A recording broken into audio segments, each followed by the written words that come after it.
think the important thing, actually, for everyone to know is that she worked for Fidel for almost 2 years before she ever met him. She had plenty of opportunity to meet him, but did not. And perhaps her boss, who was Frank Pais, may have encouraged her to do that. They may have had a strategy so that there wasn't going to be that sort of male-female dynamic. He also, there's another thing that a reader really needs to remember.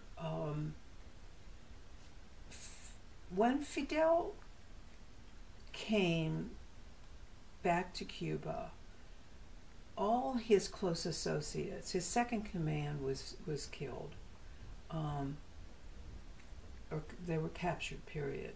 Like one, Manuel Marquez was 40. In other words, he was older, he was a lawyer. He would have been the person to anchor Fidel, I think. So he was dead. And Fidel really didn't have anybody around him who was close. So to all the people that were part of the revolution, Che, Camilo, and Fidel were all, they weren't important then. And they gained their importance. In a sense, Celia also joined the rebel army more or less at the same time that he was. So they were equal, you know, Camilo, Che, Raul. So she fits right in there. And, you know, they inducted her into the rebel army. She became a soldier. She went into battle right after that. In Cuba still, they like to use a term, they earned the right, you know. Time and again when I would ask about her power, I mean, people would say, well, you know, she earned the right. She was nearly killed several times. So I think that when they came into Havana, she was very aware of the fact that she had worked hard, you know, for a position. She had many things that she wanted to accomplish, and her father had wanted to accomplish.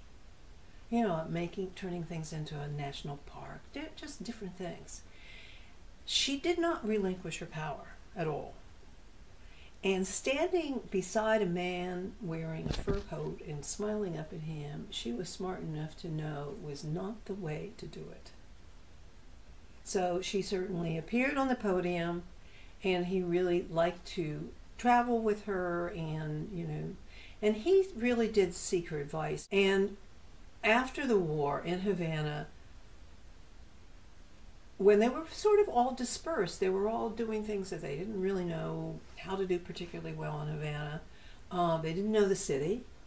She and Fidel knew the city. They were the only people mostly that knew it. So Che would come to her, as he had, and say, tell Fidel such and such. So the other people did the same. So she was very powerful.